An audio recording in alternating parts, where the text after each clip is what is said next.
Assalomu alaykum. E'tibor uchun rahmat. Hozir mana ko'rsatamiz.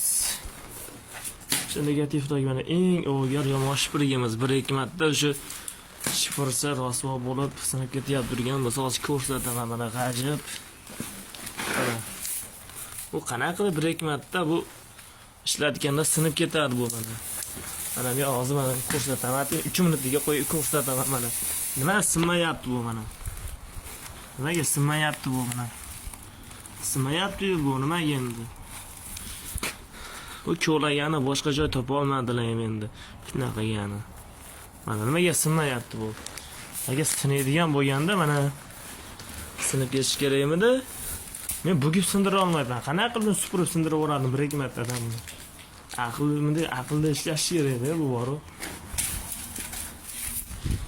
Mana yana ta'zini ko'rsatdim. Eng kichkinasi mana. Mana. Agar rostdan buni sindirib o'raydigan bo'lsa nimaga sinib ketmayapti mana. Bu sinib ketadigan Afg'onistondagi bo'ladi. Yaxshilab bilib olinglar buni. O'zbekistonda unaqa soxta tovar yo'q.